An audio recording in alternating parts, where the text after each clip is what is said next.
kada programa ay rated PG. Patnubay at gabay ng magulang ay kailangan sa mga batang manonood.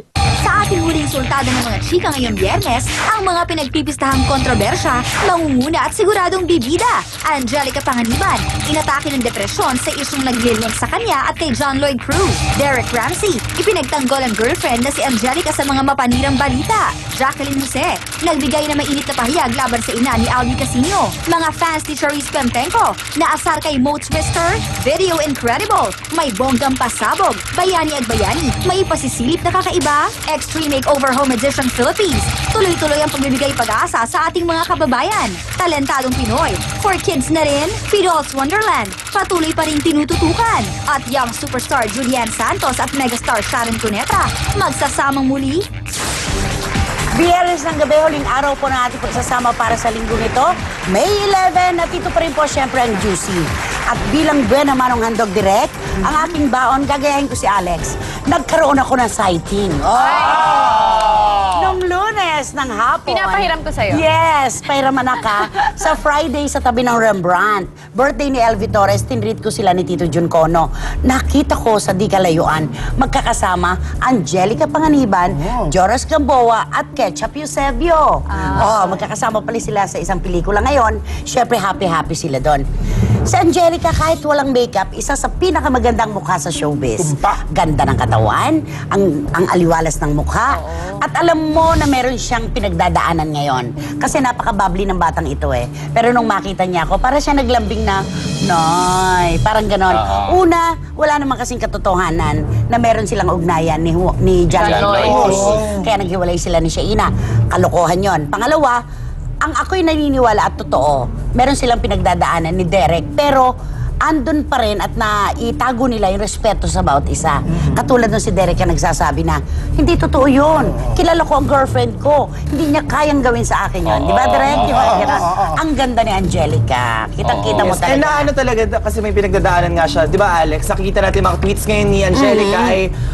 ano nakalagay? Puro quotes na malulungkot. Tungkol sa heartbreak. Well, lahat naman ng tao dumadaan sa ganyan and you have to grow, ika nga sa mga ganyan. Sayang lang at sana magkabalikan dahil... Pero kung kaya pa, ayusin, why not? Ay, oo, kaya pa yun kasi ang problema lang naman nila panahon eh. Lagi silang busy pareho, hindi nagtutugma ang kanilang oras. At ang mga bibigay na kapag sisinungaling, ang mata ay hindi direct. Pero dahil sa story ko, ng pelikula nila ni Ding Dong tsaka ni Sanjo, tinanong siya, kasi ang pelikula, One More Try. Totoo ba sa inyo ni Derek? May problema kayo? Kung halimbawang humingi sa'yo ng sorry si Derek, ano sasabihin mo? One more chance. Yun ang binitawang niya salita. So, ibig sabihin, pag-aayos. Oo naman, sayang na may pundasyon ng pagmamahalan. Ang tagal-tagal na nila. Kasal na nga lang ang kulang. Yes. Correct.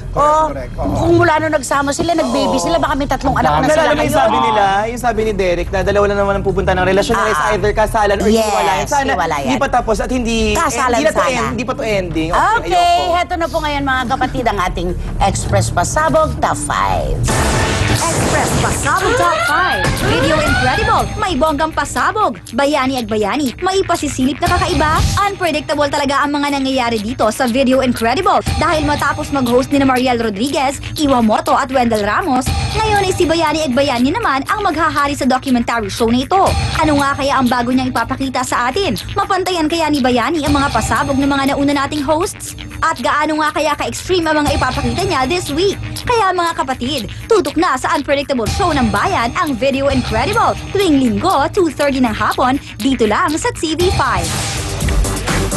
At para naman sa ating showbiz beat. Tumiempo pa. May angulo pa. Okay. Jacqueline Jose to Mrs. Casino. Casino. Casino.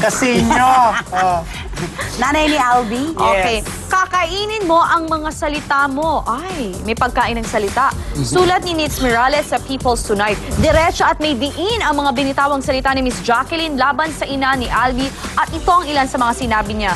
May anak siya sa anak ko. Binuntis niya ang anak ko. Wow! Ano to di ba nabigyan ako ng pagkakataong maka-one-on-one si Miss Jacqueline Jose sa paparazzi?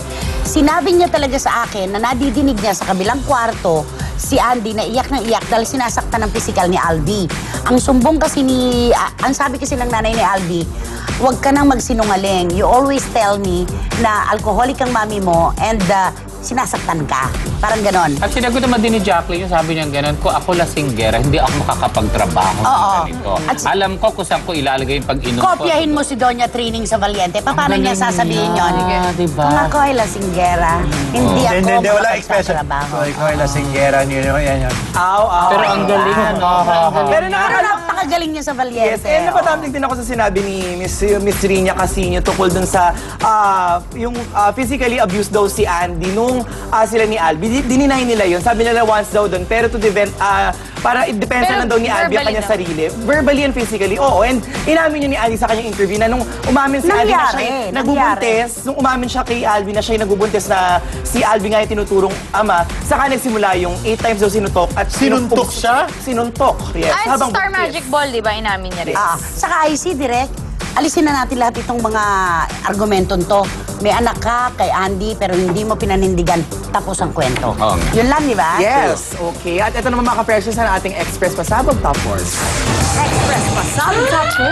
Piro's Wonderland. Patuloy pa rin tinututukan. Off-limits na muna sa mga issue ang paparazzi host na si Zoren Legaspi dahil ngayong linggo ay isang malaking pagbabago ang haharapin niya. At ito ay bilang isa sa mga bida ng Piro's Wonderland Magic Diario episode kasama sina Kakay Bautista, Sita Astals, Jean Padilla at marami pang iba. Kaya mga kapatid, tutok na sa mas masaya at mas exciting na weekend dito lang sa TV5. Piro's Wonderland every Sunday 5:30 ng hapon dito lang sa Kapatid Networks. At eto naman ang ating Facebook sender galing kay Yuri May Abellana. Congratulations, Yuri! Nanalo ka ng gift pack from Juicy and maglagin na kayo sa aming Facebook page, Juicy on TV5. Follow us on Twitter at Juicy on TV5 and our website, www.juicyontv5.com. Okay, kapos na kapos ang oras sa ating mga kwento dahil... Ito ang huling hagupit ng chikahang nag-iinit. Todo ang hirit sa... Juicy!